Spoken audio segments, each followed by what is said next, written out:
दोस्तों नमस्कार, एक बार फिर से आपका स्वागत है आपके अपने YouTube चैनल लाइफ विद प्रेम में। मैं प्रेम मल्होत्रा एक बार फिर से आपके लिए एक छोटा सा कहानी लेकर के आया हूँ, जो बहुत ही शानदार कहानी है और जो बहुत ही खूबसूरत कहानी है। मुझे उससे कुछ ना कुछ सीखने को मिलेगा और इसे हम सभी लोग कुछ ना कुछ सीखेंगे। जीवन बहुत अलग है और जीवन में परेशानियां लोगों के पास बहुत है।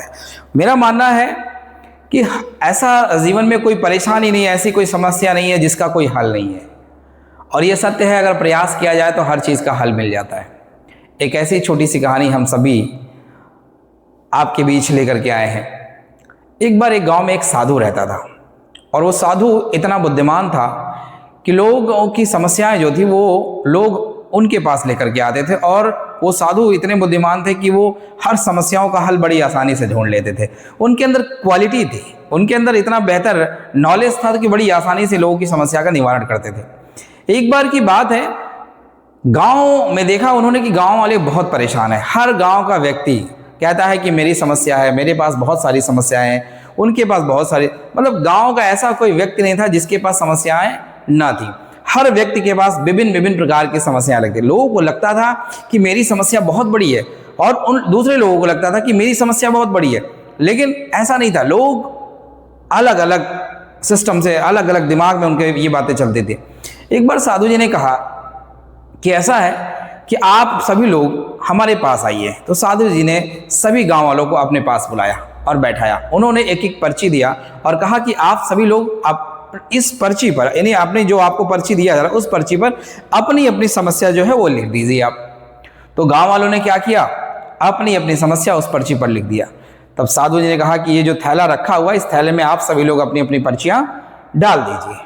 और पर्ची डालने के बाद साधु जी ने कहा कि आप लोग अपनी पर्ची छोड़ करके दूसरे की पर्ची को निकालिएगा, अपनी पर्ची मत निकालिएगा। तो गांव वाले बात समझ गए कि अपनी पर्ची नहीं निकालना है, दूसरे की समस्याओं की पर्ची निकालनी है। जब लोग अपनी पर्ची छोड़ करके दूसरों की पर्ची निकालते हैं, साधु जी कहते हैं कि आप उन पर्चियों को पढ़िए। और जब वो पढ़ते हैं तो देखते हैं कि हमारी समस्या तो उस समस्याओं से बहुत छोटी है। दूसरा देखता है तो कहता है ये हमारी समस्या है तो इस समस्या से तो बहुत ज़्यादा बड़ी है। तो ऐसा उन्होंने देखा कि हर व्यक्ति की समस्या कहीं किसी की छोटी समस्या नहीं थी। लोगों को लगता कि मेरी बहुत बड़ी समस्या, लेकिन नहीं। जब उन लोगों ने पर्ची पर देखा कि यार मैं और मेरी जो समस्या थी वो बहुत छोटी है और मुझसे कहीं ज़्यादा समस्या मेरे दूसरे भाई की बड़ी है, लोगों को इस बात का अंदाज़ा लग गया कि समस्याएं किसी की छोटी और बड़ी नहीं होती हैं। समस्याएं सबकी बड़ी होती हैं, लोगों के हिसाब से बड़ी होती हैं। लोग जिस तरीके का कार्य करते हैं उस प्रकार की समस्याएं होती हैं। इसलिए कभी ऐसा नहीं कहना चाहिए कि मेरी समस्या सर बहुत है। भाई आपके अकॉर्डिंग आपकी प्रॉब्लम्स हैं, आपके अकॉर्डिंग आपकी समस्या है और इसका हल यही है कि आप उन समस्याओं का हल निकालिए। सबसे पहली चीज आपको संतुष्ट होना पड़ेगा। अगर आप संतुष्ट नहीं होंगे तो समस्या आपकी बढ़ती रहेगी। रीजन क्या होता है, सेटिस्फैक्शन जो होता है लोगों के अंदर नहीं होता है। कुछ चीजों के अंदर जो लालच नाम की चीज होती है वो बढ़ती जाती है। खैर ये बढ़ना भी चाहिए, लेकिन हर चीज का एक लिमिटेशंस होता है, हर एक दायरा होता है। अपने हिसाब से चलने का प्रयास करना चाहिए व्यक्ति को।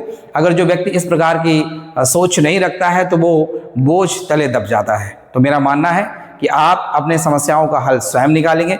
उस दिन से हर व्यक्ति गांव का वो अपने आप में समझ गया कि मेरी समस्या है, मुझे स्वयं हल करना चाहिए। तो देखा आपने, बाबा जी ने, जो साधु जी थे, उन्होंने कितने प्यार से और कितने दुलार से उन्होंने समस्याओं का हल निकाल दिया। मेरे दोस्तों, आप सभी भी ऐसा ही सोचते हैं। मैं भी चाहता हूं कि आप सभी लोग कतई ऐसा ना सोचें। आपके पास भी समस्या है, मुझे लगता है कहीं ना कहीं कोई छोटी समस्या नहीं है, लेकिन इसका हल आपको स्वयं निकालना पड़ेगा। जय हिंद दोस्तों, मिलेंगे नए कहानी में आपके।